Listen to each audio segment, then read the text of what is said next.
the Next Level Loan Officers podcast. To learn more about Next Level Loan Officers, go to becomenl.com. Woo! You know what? Boy, that is some music right there. Welcome to the Next Level Loan Officers podcast. I'm Kellen Vaughan with my co-host today, Shane Kidwell. Shane, what's happening? That intro got me hyped, and I wasn't even a part of that intro. Yeah, boy, and there were some older pictures of me on that too. So if you saw that, that means you're watching us either live in our private group or on YouTube, which is cool. So check us out over there. If you want to see us and hear us, you can head on over to YouTube and get a great peek at that. Well, man, thank you for joining me today. And listen, you know, we don't always fully pull back the curtain with everything that we talk about, you know, in Next Level, and nor do we always go live with these. But today is a different day, Shane. This is the dawn of a new era, and we are coming at you because, man, loan officers, they need help right now, right? They need strategies, and they need tactics, and they need things that are going to go out and get them more deals, more applications, more leads, more referral partners, and help them keep dollars in their pocket during these times. And frankly, today is a day that if you follow the mortgage-backed security market, it's not a good day. Not a good day, Shane. The market is on the move. But we're not worried about that because we're Next Level Loan Officers, and we are still making and creating success. So today we're going to talk about a topic that is not new to us, right? This is almost foundational. If you've ever been to one of our live events, we talk about this sometimes. But today we're going to revisit. Like we always like to kind of revisit, reamp, retool. And today is one of those days, and it's a good reminder for you OGs out there, as well as anybody else that maybe hasn't heard us talk about this. So, Shane, today we're going to talk about the magic window. Now, give us, for the audience that maybe doesn't know what that is, give us a little taste of, you know, this particular strategy. Yeah, I mean, I think what's really, really important for everybody to understand is, yes, the industry is changing. And yes, there are maybe less deals in total because refis are obviously really drying up and going away. But there is money to be made. There are deals to close, and there are opportunities. The magic window is leveraging an active transaction now, and we're gonna revise that today, and we've got a new way of doing this. But the original magic window, the intent was to capture feedback from every consumer, every agent on every deal while they still need you. The problem is, you know, I would say the 1990s lender would close a loan, send you a wine basket, and then ask for feedback a week later. And then they would say, Kellen, I can't get feedback. I can't get these people to engage. Well, that's because they no longer are motivated to reach out to you. Not to mention, for anyone who's moved, I've moved many times, the week after closing is hectic. You can't even find your phone, your car keys.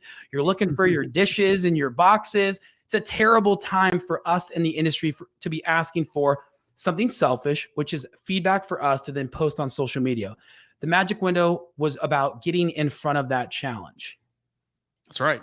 That's right. And listen, and more importantly today than ever before, right? You have more shoppers that are online that are looking at reviews. I mean, I'll admit we were a little late to the review game, just a little bit. Now we've made up for that, but I can't tell you. I mean, we've probably closed half a dozen deals year to date that just came from that.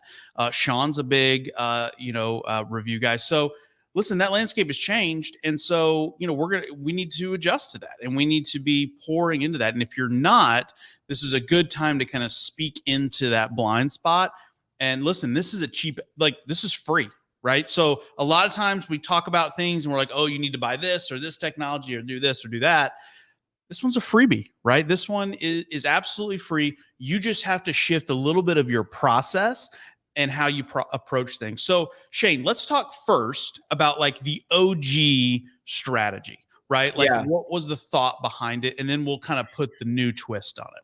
Well, to begin with, we need to understand where we're driving reviews, right? Like, and I was one that had, you know, Social Survey or Testimonial Tree or Birdseye or one of these third-party sites. And here's the reality.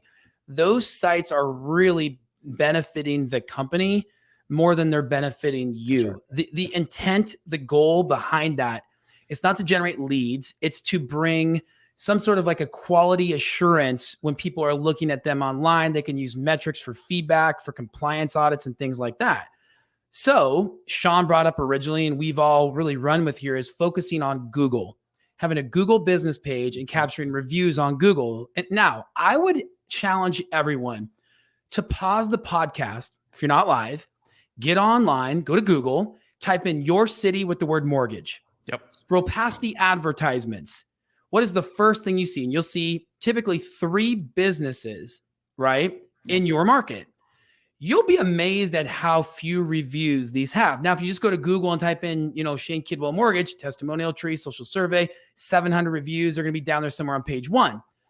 We want to drive people to Google.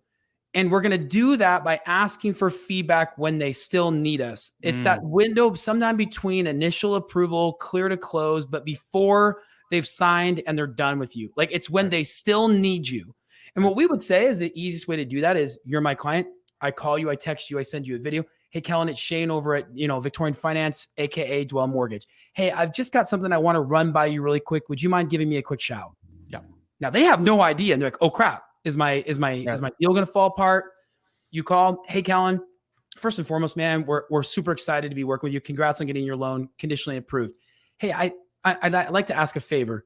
My business is built on nothing but feedback from people like you. I would love it if you would be willing to leave some feedback for me and the team today if I sent you a link. Right. And they need you. They're motivated. They're more likely to do that. Then you start to build up your Google presence, which helps you generate leads. Sean, myself, others are now generating free online organic leads simply through building out my business profile. Yeah, you're 100% right. And you go a step further and say, listen, we will deny your loan should you not leave us a review. Yeah, we would not. Yeah, I'm the just kidding. compliance gods are like, the attorneys are getting ready to file suit right now. Yeah, we would. No. All jokes aside, but you're 100% right. And so, this brings up a great point, because we talk about this too sometimes, and I still hear loan officers doing this, right? And we can debate the whole actually going to closings a different day. There's a whole podcast just on that topic. But the whole idea of this, like, giving the gift at closing or following up afterwards, like, your point in this whole thing is, once that deal is closed, and if you've ever bought a home, like, you understand this, once that deal is closed, the last thing on your mind is your mortgage lender. There's about 50,000 other things that have to happen, especially if you have a spouse and if you have children and you are moving, and all of those crazy things that happen.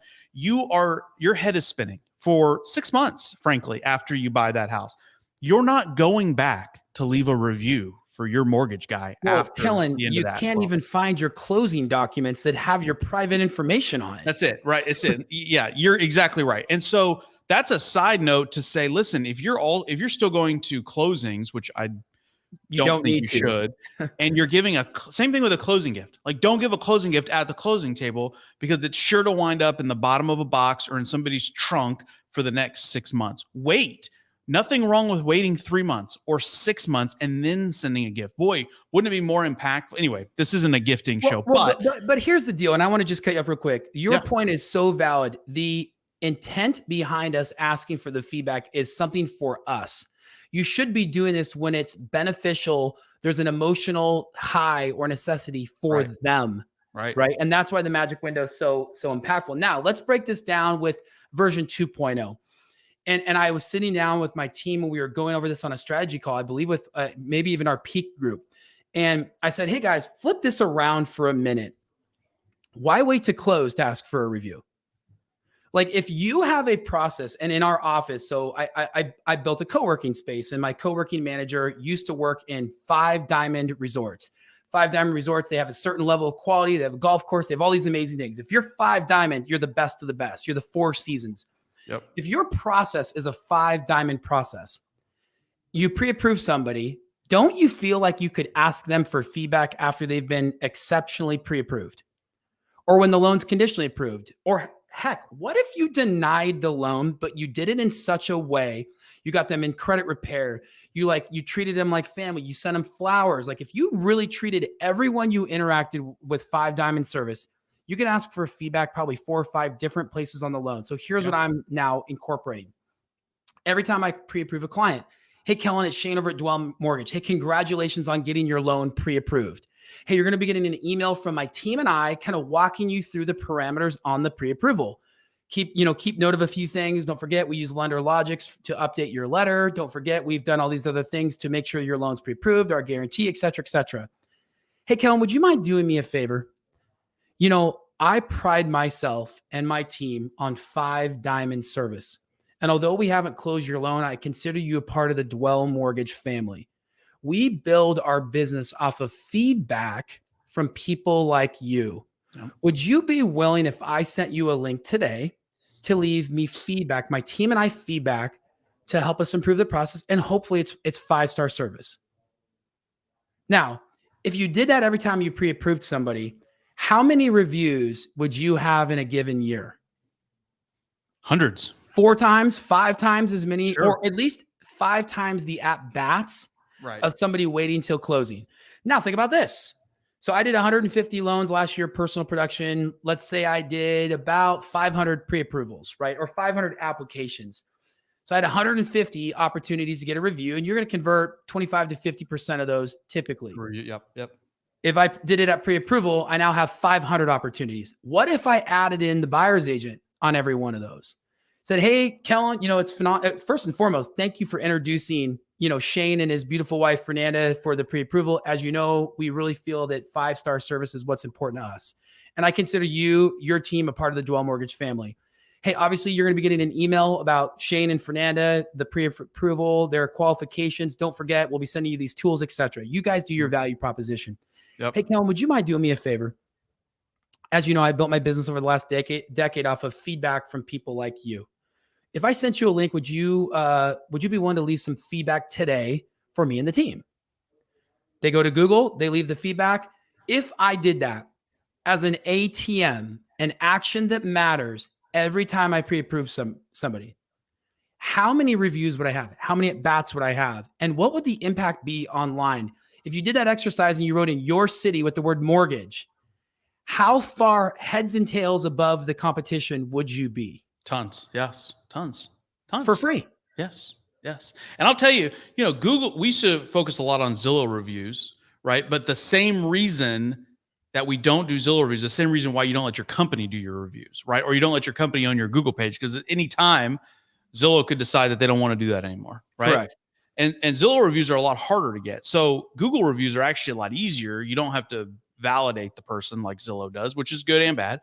But to your point, Shane, you did that strategy, you would end up with 100 to 200 additional reviews every year. I mean, in fact, I think we're decent at it. And I just picked up a couple of tips that we're going to implement here just in our office. So this is a great ATM. This is a money-making activity. This is a great use of somebody's time on your team. Maybe it's yours. Maybe it's an assistant, probably an assistant, and task them with doing that. Now on our team, we task our processors with getting reviews. So they get a little spiff for every customer that they can get to go on and get a review, because they're in the trenches with the customer and they're talking to them all the time. And it's a great opportunity to ask for that review. So I love this, man. Again, we're talking about things that we need to be focusing on, during this time. And a lot of loan officers, and even some people listening on this podcast might go, yeah, listen, Shane, Kellen, fine, whatever. I get it. Hey, I'm just trying to keep my head above water, right? I'm just trying to get the next deal. I'm not worried about reviews. Well, I would caution you a little bit to say that you have to always be looking down the road at your business. I don't care what's happening in the moment. If you let each moment, each day, each realtor drive your business, you will continue to fight that loan officer roller coaster, the up and the down. Well, and another strategy we've talked about many times is taking an organic lead that you control and then leveraging that for coffee appointments with agents. Absolutely. And bonus content. But if you get an organic lead, I'm going to reach out to 3 agents, and it's either going to be a couple that I already work with and one that I'd like to work with, or maybe a couple I'd like to work with and one I do. And I'm going to say to the client, hey, organic lead from a Google review, Kellen, I'd love to introduce you to a couple of different agents that have very different, unique styles that focus on your market. Would it be okay if I sent you a couple of introductions so you could interview these people and get to know them and pick one that works for you? It's really important that you have options. Now, I've taken that one lead. I've now made it 3 leads. Then I go to this agent that I don't know, but I want. That's a top secret ninja strategy too, Shane. That's like a $10,000 yes. behind the curtain deal. So that's right. All right, well, we're doing it. I'm caffeinated, so we're rolling with this. Then I go to an agent that I haven't worked with, but I've been targeting using my social media strategies, maybe meeting them at happy hours. I know them, they know me, but I'm not working with them. I say, hey, Kellen, it's Shane over at Dwell Mortgage. Hey, man, great news. I have a client in your market that doesn't have an agent. I've always wanted to see if you'd be a good fit for my team and I, and this might be the opportunity. Are you open to grabbing coffee so I can walk you through this client's file, get to know your team and your system a little bit better? Yeah. I would bet anyone on this podcast, 80% of the time or more, that agent's going to be like, I'm all in. When do you want to meet for coffee? I'm actually free right now. Yep. Right. Mm-hmm. And I did this. I actually did this exercise. And in one day I had like 7 coffee appointments. I was going up and down the road to Starbucks meeting with these agents. Right. That actually converted into 150 closed loans through Redfin, by the way, from that strategy. There you go. So this is how you take one strategy, you leverage another strategy. Then, right now everybody's down. I get it. I'm down, right? Like I'm not making the money now that I made 2 years ago. Like if I looked at my former self, the former self would be a little embarrassed with my production. However, if I close 5 loans instead of 10 loans, but I get 15 reviews every month, A, that makes me feel better. B, the perception out in the marketplace is that I am somebody that people want to work with, which is accurate, right? So now I'm still getting more reviews and I'm leveraging those through social media and I'm sharing that feedback in a cool, non-douchey, non-typical LOA. So now I'm getting more reviews earlier.